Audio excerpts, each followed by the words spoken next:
It's time for this week's episode of Brandon Sports Talk, featuring in-depth interviews from those who are trending in the world of athletics.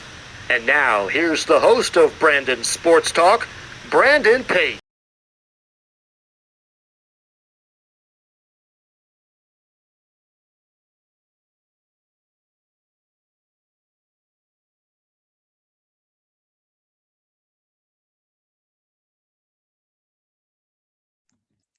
Welcome back to Brandon Sports Talk. In today's episode, I have the privilege to interview Taylor Woods, who is an NWHL hockey player for the Toronto Sixers.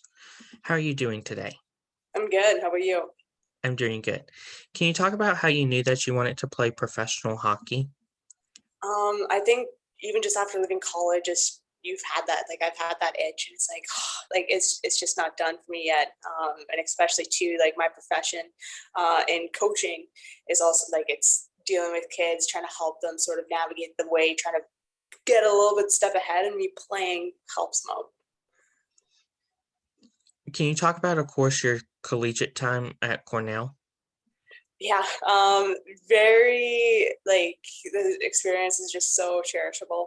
Going in there, like it's one of the top things like that you dream of as a woman. Going to playing, getting your education. I think this is the very first time where it's like, hey, like we dove into systems. Like there's big playbooks, and it's like we spent like weeks going over these. And I remember just like not, not getting them like first, second, fifth, seventh, ninth time around, and it's like, oh, okay, I gotta dive in. So it was like I love the experience. What was your time like getting drafted to the Canadian Women's Hockey League? Um, it's a big honor, especially since there's so many big names. Like even just starting it like from the grassroots. Kim McCall, I've worked with her, Jana Hefford, to just name a few. And then just coming up, like seeing those big names, like I played with Laura Fortino on that team, Courtney Burchard on that, Jocelyn Rock, naming all the defense there on the Canadian team. But yeah, no, it's a huge honor, especially if you could. Like I felt like I was a small fish in a big pond, so catching up, learning from them was fantastic. Can you talk about, of course, your playing time with the junior WHN NHL? Yeah, I played with Balmoral. It was my final grade 12 year. I guess like that was the time where it's like you're traveling around, so it's like, hey, like this is like a tournament style. So that was like that was very fun to do as a teen. And we had a stacked team. Like I was playing with Megan Defoe, Ashley Berklick, who coaches down at Minnesota Duluth right now. So we had a stacked team. We had very creative skills, and just being able to travel at such a young age was unique. What was your playing experience like at Brampton Thunder? With the Brampton Thunder. The first thing when we mentioned that name, I just remember the dome that we played in. It was a small little barn somewhere in like downtown Brantford there, but it provided just like a great playing experience. The play was so fast, especially with like skilled players. Jess Jones, Jamie Lee of Rattray, Laura Stacy, like trying to get them into contained in a small box. Like it was forced to there. So it was amazing. What was it like whenever you signed with the Toronto Six? Yeah, like the opportunity came up. Digit texted me, gave me a call, just saying, hey, like I have this opportunity. And I thought about it a little bit, especially just an unknown year with the pandemic. But for me, I want to compete. I want to play for something, a cup. And it sounded like a great way to grow the game in the way that's like, hey, like let's try to get a message out. Let's try to provide visibility for girls, especially in this unknown year. What is a typical day in the game day like for Toronto Six? Okay, so this was very different. So, like even like Placid, like sometimes I would work throughout the day. So that I would do like virtual Zoom calls with like it could be middle school, it could be varsity teams, and just sort of conducting workouts that way. So it could be very active, or it could just be very chill, just correcting technique, making sure they understand their workouts. There would be some sort of pregame skate beforehand, which was like 30 to 45 minutes on the dot. And then we got a bus, but I would like to walk over to the rink, walk over in the very snowy grounds, and then play our game, of course, with like all the protocols and different things. But like hockey's hockey. So when you got on the ice, it just felt like a game. Of course, can you talk about balancing, of course, your work life after, like outside of the WNHL versus in the WNHL? Yeah, it was pretty difficult, especially coaching's a lot. Like it's in person, so doing all of my skill development stuff, that's in person. Coaching, just the teams and everything, of course, that's online. But again, you're going through different modalities to try to teach and try to provide like that energy for the athletes, because that could be the best thing that they're looking forward to in the day. And then trying to go maybe to practice like Tuesday, Thursdays, or making sure like you're in the game mode for those game days. So it wasn't like a very like fluid process. It wasn't like structured how I typically like it, but you know what, like you got it done. And again, I'm very fortunate to play hockey this year. What are some of your accomplishments that you've achieved so far? Accomplishments, like on the ice, off the ice? Both. Okay. Well, I did play with the U18s. I played with a couple, so like Elaine Chuli, glad to play with her again. I played with her as a forward with Hockey Canada. SO Cup, of course, like again, thrilling adventure as a teen. 7 games, 7 days. It's pretty grueling that way. Just getting to see the world, getting to meet people through hockey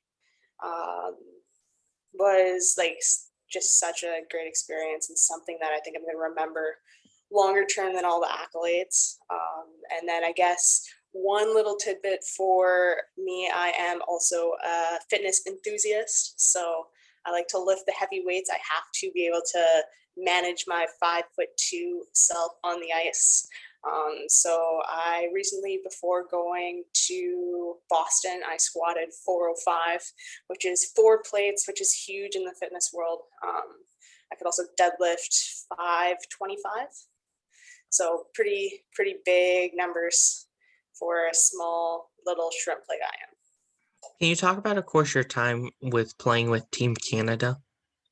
Yeah, that whole process, I think I started to think about it when I was in grade 10, wanting to make that team. So I dove into just different training, different nutrition, did the full realm, and then very fortunate to make that team in grade 11, had that full professional experience traveling to Europe, which I've never done before. And then also like I met up with the 2 teammates that I mentioned before in Balmoral in the JWHL.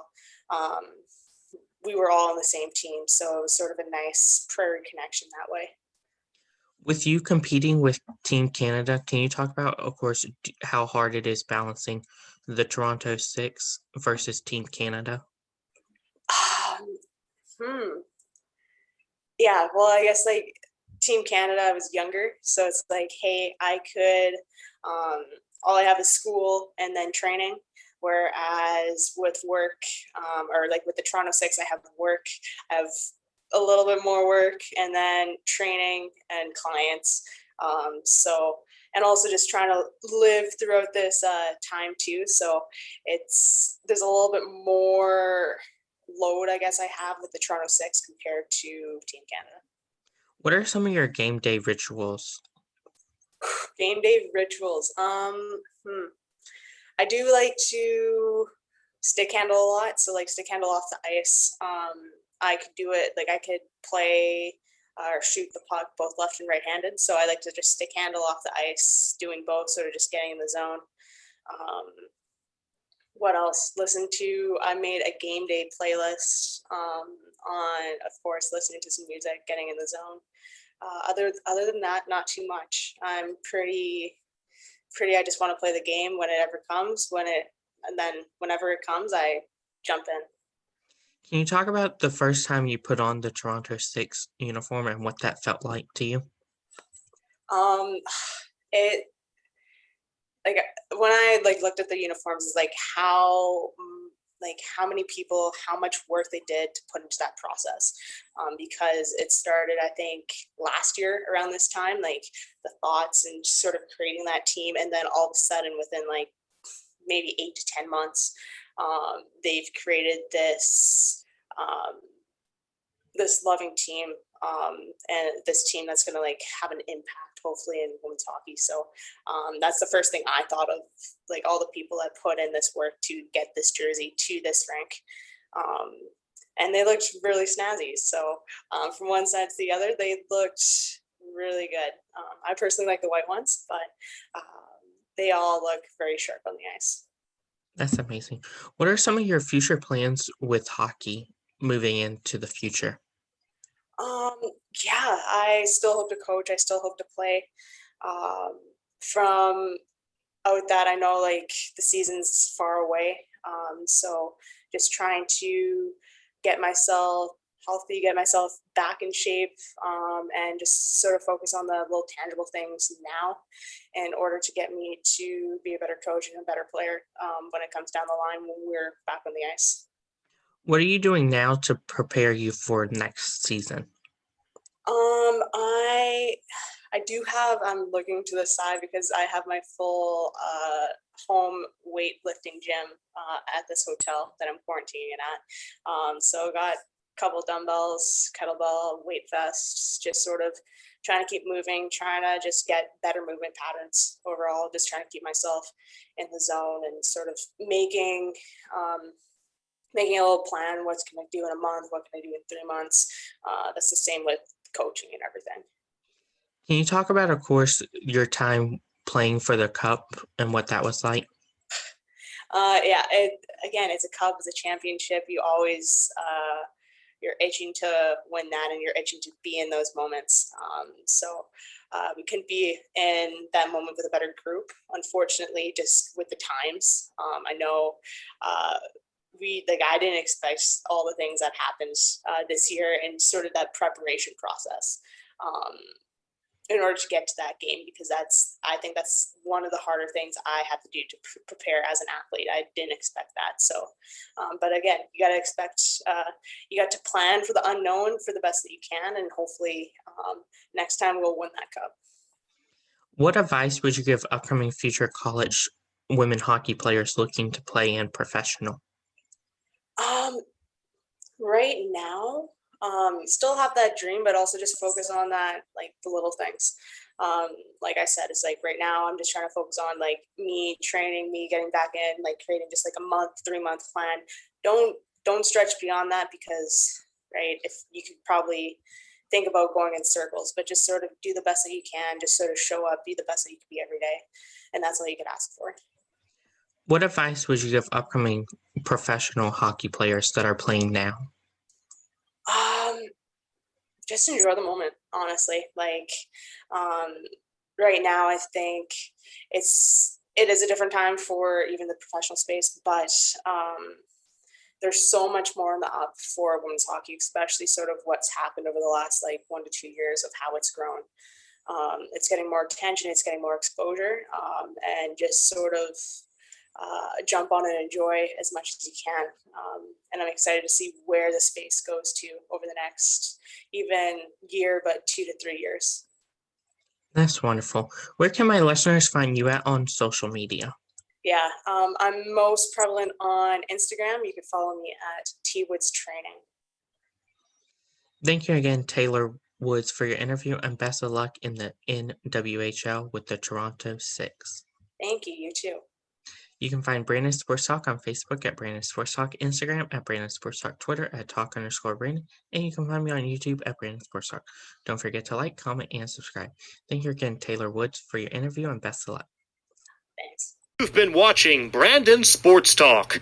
Please feel free to like, share, and subscribe to Brandon Sports Talk on social media and on YouTube.